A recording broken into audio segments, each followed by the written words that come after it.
Welcome to Wellness Rebranded. We know there is so much conflicting health and fitness advice out there. And you're tired of the wellness fads, endless diets, and impossible standards that make you feel like nothing you do is ever enough. You're ready to tune into your mind and body and feel empowered around health. We're the Healing Trio, here to help you redesign your relationships with food, fitness, and yourself. I'm Elizabeth, registered dietitian and certified intuitive eating counselor. I'm Maria, licensed mental health therapist. And I'm Tara, personal trainer. Together, we're changing the narrative on health away from diet culture, hustle culture, and toxic positivity and towards healthful self-care. So grab your water bottle, get ready to laugh, learn, and grow. And let's start rebranding your wellness journey. Hi there. I was so happy when I was approached by this young lady I've never met before. She wanted to tell me how much she enjoys this podcast and how she listens to the episodes on her way to work. So I want to give a shout out to Catherine. Thank you for listening. I hope you like this episode too. Hi there. Thank you for being here with us on another episode of Wellness Rebranded. We have a really good topic today. I mean, not that the other ones weren't good. I think all our topics are good, but this one is probably going to be one of my favorites maybe. But we're going to talk about red flags on a professional that we want to work with. So things that we want to pay attention when we're working with somebody either in the area of personal fitness or nutrition or mental health, things that maybe we, pay attention to and decide if this would be the best professional to work with, ladies. There are red flags out there, right? I mean, there are great professionals out there, and maybe there are other ones that, I don't know, how do we say, we might want to skip? Steer clear of? Yeah, something like that. I love it. This episode of Wellness Rebranded is sponsored in part through our affiliate relationship with Silk and Sonder. Silk and Sonder is a subscription journaling service. Every single month, they will send you the most beautiful self-care journal for that month. And we here at Wellness Rebranded love, love, love them. It is a great way for you to prioritize your self-care, to spend time doing something for yourself, to keep track of some of your self-care activities, to prioritize things that you'd like to focus on, and so many other wonderful things. Check out our affiliate link in the show notes, give them a try, and thank you so much for your support of the show. So Maria, share with us your first one in the mental health arena. Yeah, so if you're working with a therapist, let's say that you made your first appointment and you made the brave decision of going through therapy, here are some things that let's call red flags on a therapist, on a mental health therapist. One of them could be when you're in session with this person and the person seems very distracted or checking his or her cell phone, or that you feel not listened to.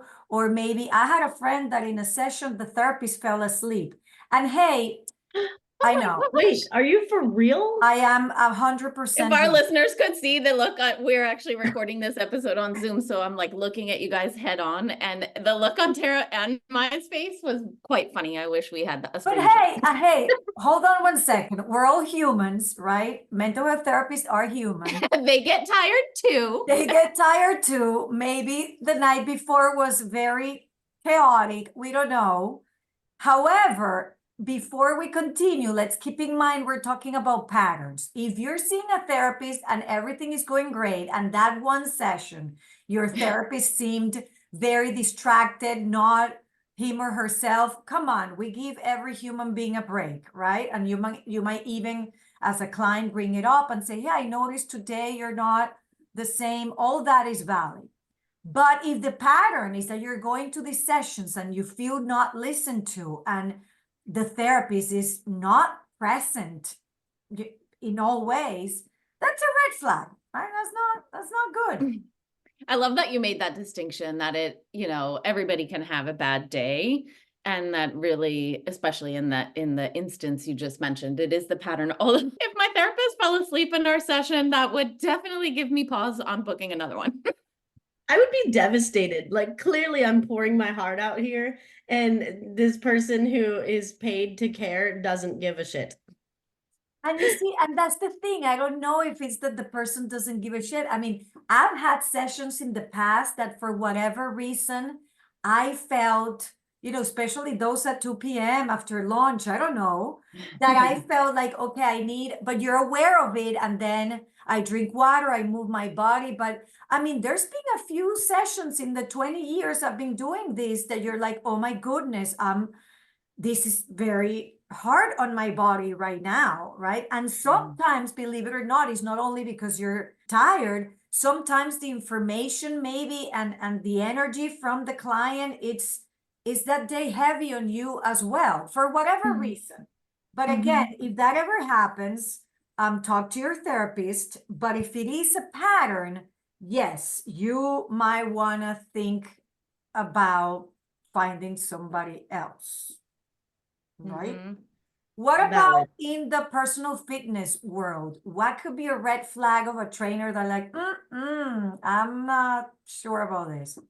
There are so many, but the one that comes to mind is the trainers that just try to kill you.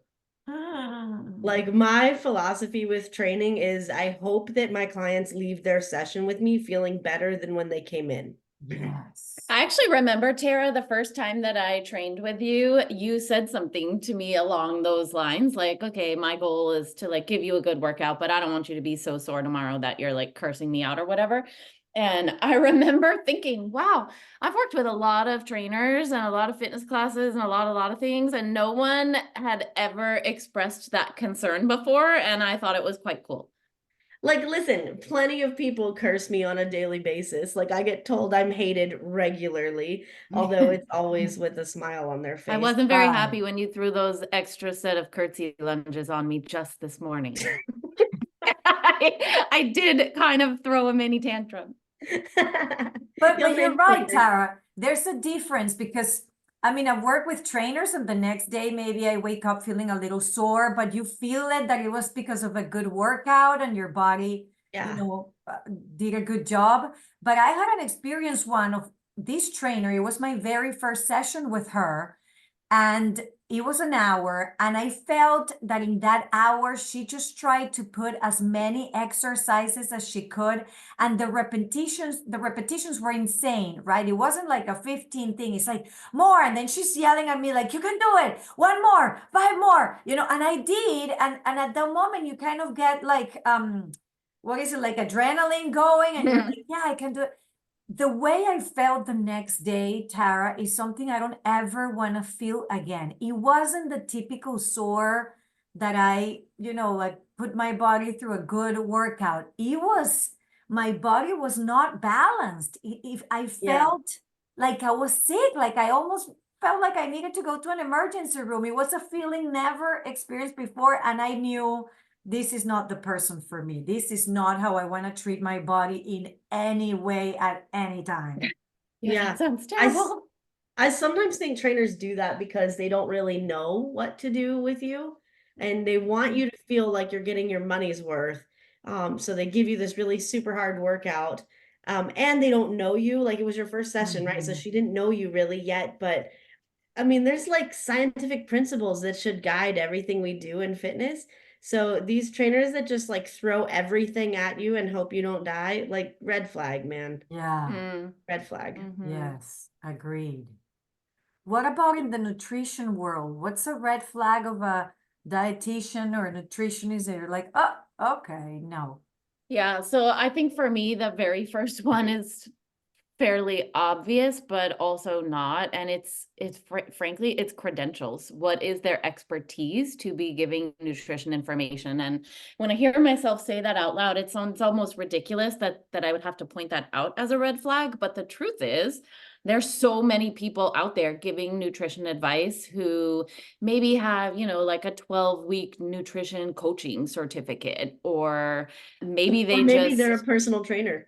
Yeah, maybe they're a personal trainer. That's very common. Maybe they just like did a diet and lost weight and now consider themselves an expert. I mean, there's so many people out there who have no business giving nutrition advice and who are doing it anyway. And people ask me all the time, what's the difference between a dietitian and a nutritionist? And the difference is that literally anyone can call themselves a nutritionist. It is not a regulated term. And in order to be a registered dietitian, you actually have now at this point either a bachelor's or a master's degree in nutrition science. You have 1,200 supervised clinical practice hours. You have to keep up continuing education. You've sat and passed a board certified exam. You understand nutrition as a science, and you are qualified and legally allowed to provide nutrition therapy. And lots of people who are not qualified are doing that. So that's my very first thing, is just go down the rabbit hole of seeing who's giving you the advice, and keep in mind that if it's not someone with regulated credentials, then you're probably not going to be getting great advice. I That's feel like actually not a be giant evidence-based. pet peeve of mine. yeah. You know, obviously we want registered dietitians to be giving our nutrition advice, right? Personal trainers and nutritionists we're not taught that stuff, right? We've learned it through like gym science, you know, at the gym, some dude bro says, take this supplement or do this thing. Biohacking something. But really what I can't stand is like the multi-level marketing. You know, like, oh, here's this Optavia diet. We're going to put everybody on the exact same plan and these supplements, or this patch that goes on your arm or whatever. And we call those people nutrition coaches. Like, get out of here. Yeah, I agree. I think a lot of people just don't stop and pause and think about nutrition as a science. And people should be trained in that. Even doctors don't get nutrition education. That's not widely known. Yeah. I mean, they get This like is a day of very it. important. I feel like we could do like a whole episode just on this. Because saying in the mental health field, please, just because you went through or live with depression and you've tried many things that have helped you, doesn't qualify you to talk to other people that are living with depression to tell them what to do. Psychology as well is a science, and we don't go to school just to, you know, say a few things here and there. The same way, you know, if you feel that you're a good listener, then you're your friend's therapist. I mean, it goes beyond good listening. It's a science. We've went through so much training, licensure requirements to responsibly and ethically know what to do and how to help somebody. The same way that maybe you wouldn't go to any person when you have a broken leg. Some people do it, but at least you should be informed that you're making a decision to treat your problem with a non-professional. If that's your choice, then you go with the possible consequences in mind. Otherwise, please ask. You have all the right to ask a professional, what are your credentials? Whether it's a trainer, a nutritionist, a dietitian, a mental health therapist. Or a doctor. I mean, any medical Any, professional. yes. And if they're squirrely about it, red flag. Yes. Yeah. There you I go. wish more people would ask me what my credentials are. I Yeah, really right. hope to. Same. And in the mental health field, you are required to have it visible in your office. So there should be somewhere where you can see the license of this person. What is the person licensed for? So yes, and on that, that's a red flag. Yeah, the same way, for example, in the case of therapists, you can only provide services in the state you're licensed in. So if you find a therapist that tells you, oh, I'm licensed in Maryland, but you just moved to New Jersey, that's okay. We can keep our sessions going and we just don't tell anyone or make an exception. Red flag, okay? Because there are rules about this. And you, in this country, at least the United States of America, you only provide services in the state you're licensed in. So very important. So again, But in that it is the same for registered dietitians in most states. Not all states have it, but you can be licensed in multiple states as a dietitian. Correct. I assume you can as a mental health therapist. Correct. So then Yeah. ask, are you licensed in this state? Yeah. So yeah, another red flag. Here's another one for mental health therapists, for example, is somebody who during a session speaks excessively about themselves, the therapist. Like making the session about their problems let's say the client says something like, oh, I don't know, I'm going through divorce. I always use the same example, but I'm going through divorce. And then it was like, me too. And this is what worked for me. And you should do this and that. And let me tell you how hard it was for me. And then there's this therapist talking about her problem and almost making the session about him or her. No, that space is yours as a client, nobody else's. That's a great That's one. true for fitness too. Like Is it's it? the client should always guide the conversation when it comes to personal training. Like theoretically, you should always like bring it back to like the exercise and this is why we're doing this and this is what muscle and here's the prime mover. I take a little bit different approach where I will chat with my clients because it makes the time go by faster. It's more interesting. You know, people buy trainers, not training. So I like people to get to know me a little bit, but yeah, it should always be more about the client than it is about the trainer. True. Yeah. Okay, so I have another red flag for trainers that actually is like a 3-in-1. So if your trainer doesn't have any plan at all, this is a red flag, right? You should be following like a periodized workout that is made specifically for you. However, you need to be able to deviate from the plan sometimes. One of my favorite questions to ask clients is, how's your body feeling today? Right? Our bodies feel a little bit different every single day. So if your trainer's not asking you that at the beginning of your session and then making modifications to the plan based on your answers, that's a red flag. We don't want to just push all the time. We sometimes need to scale back if your body needs that. Yeah, you do a great job of that. One of mine is similar, I would say, is if you're meeting with a dietitian or a nutrition professional and they are providing what feels like an extreme plan. And what I mean by that is if it promises too specific of an outcome, because of course we can't do that. If it requires a drastic cut in your calories, if it makes you feel bad or shameful about the way you're currently eating, or if it promises like fast weight loss, those would all be red flags for me. Interesting. Same in the Yeah. mental health field. If you have a therapist that says, you're going to feel better in 5 sessions, or in these many sessions, your depression is going to go away.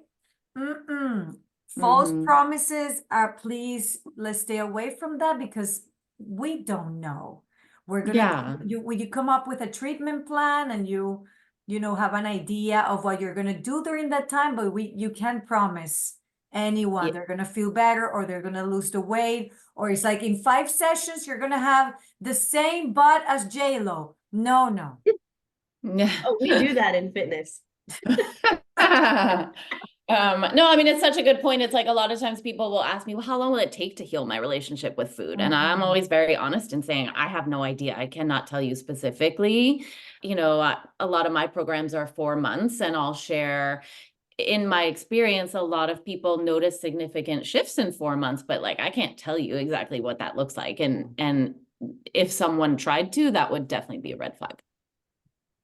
And here, I mean, I learned this in this country as an immigrant. I learned very soon after I came that what you say, people are gonna take you to your word. Like, you tell somebody, I'm calling you tomorrow, call tomorrow. If you're telling somebody in 5 sessions, you're gonna, this or that is gonna happen, they're gonna be counting those 5 sessions, and then what? So it's just not realistic to do that in many cases, right? All right, let's round robin the next one. What do you got, Maria? Okay, so the next one would be maybe a therapist who judges you or minimizes what you're feeling, like you did what? Why would you do that? Please don't do that ever again. Not good, right? Our role is not to judge or to make you feel embarrassed. Our judge is to be company in what you're going through and validate and help you find different tools to go through what you're going through. Our job is not even to make you feel better. Sometimes it's to stay in the pain and process that. So whenever that happens again, you have the tools to go through pain, right? Because that's inevitable. Or somebody who's not punctual, like is always late to the sessions or canceling sessions. That happened to me as well. It was a therapist for a family member. and this person would constantly either cancel or being 10 minutes, 15 minutes late until I couldn't take it anymore. Because I'm like, I mean, it's not my responsibility for this person to have organization in her schedule. So that, again, if you don't mind and you don't mind being canceled all the time, I wouldn't like it, but it could be a red flag, right? Yeah. Yeah. Yeah. What about you, Tara? So my last one's kind of general. Personal training isn't really, it's kind of like new as a profession, right? It's not been around for decades and decades and decades, but we haven't really looked at trainers as professionals until fairly recently. So like a red flag would be if your trainer's not acting like a professional. And some ideas that might pop out to you would be like, if your trainer works out with you, that's probably not very professional. They can't be watching your form if they're doing the workout with you. If they're trying to sell you training because their body looks a certain way, not professional, Good right? We're one. buying the results that your body needs, not what Yeah. their body needs. Yes. So if they're posting scantily clad pictures on Instagram all the time and saying, train with me, I look like this, red flag. If they're giving you like nutrition plans, big red flag. If they're distracted and on their phone the whole time that you're doing your session, big red flag. Inappropriate social media. I've seen pictures that trainers have posted in various places, not people that I know, that were like, oh, look at this guy behind me in the locker room that's out of shape. He needs my services. Like, if you come across somebody doing something like that, run away from them. Shaming, also shaming others. Yeah, any kind of shaming, but in that case, that's, yeah, definitely. There's actually a bodybuilder guy who works out at the gym I work at. And he posted a picture of him like flexing in the mirror the other day in the locker room. And there's like a naked guy behind him. Not to mention there are signs all over the locker room that say, do not take pictures here. Photographs are prohibited, whatever. Oh my And gosh. he sells training to other bodybuilders. So if I was a potential client of his and I saw that, it would be a hard no. I don't want shitty people in my life.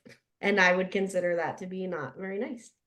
So looking at your trainer to make sure they're professional in like a myriad of ways would be important. Making sure they're not having any of those red flags. And Yeah, again, that good we ones. that we cannot give people a chance, right? We all make mistakes, and maybe we can assume the person didn't see the person naked behind, but you kind of know when it's a pattern and it's just the way people work, then that's the red flag, right? Yeah. What about you, Elizabeth?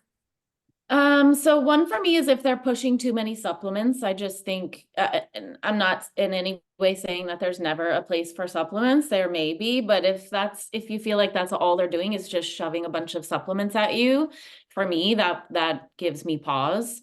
A one size fits all approach. Everyone is an individual. We need to be treating, people with individuals. If they have a disregard of your medical history or any existing conditions, we definitely want to be taking that into account when, coming up with a nutrition plan or protocol for someone, or even just discussing their nutrition.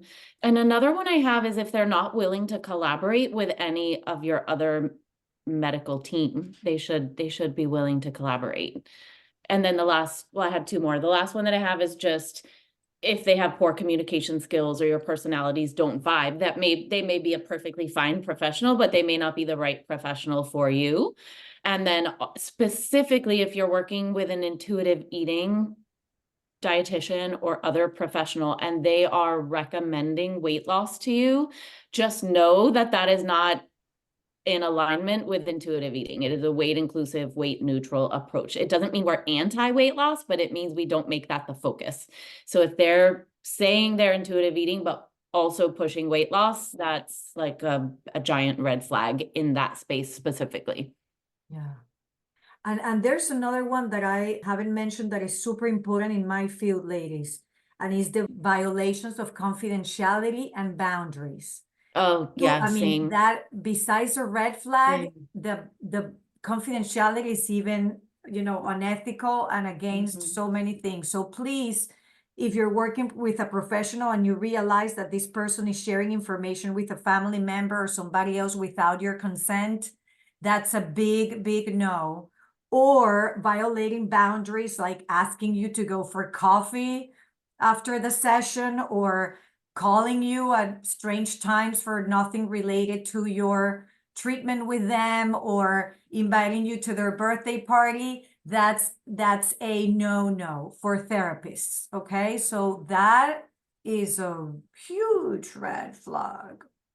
Wow, this was awesome. We came up with, I think, a lot of really important ideas to share. Hopefully, you all found it really helpful. If you want to get More of us, keep tuning to our episodes, leave a review, give us and go love. download our new free resource for you, our Yes. Mind Body Habit Tracker and Self-Care Journal. It is free. It is created with love and all good intentions. And we can't wait for you guys to play around with it. And check our websites. We always have events coming. Check what we're doing.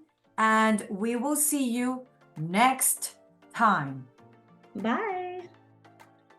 Thank you for listening. If you want to connect with me outside of this podcast, you can find me on Instagram at coaching_therapist. I'm Elizabeth. You can find me at Elizabeth Harris Nutrition or in my Facebook group, Health and Healing with Intuitive Eating.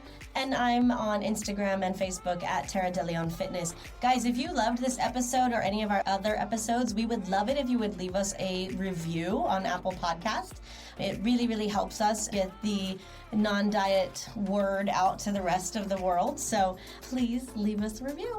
Yes, thank you.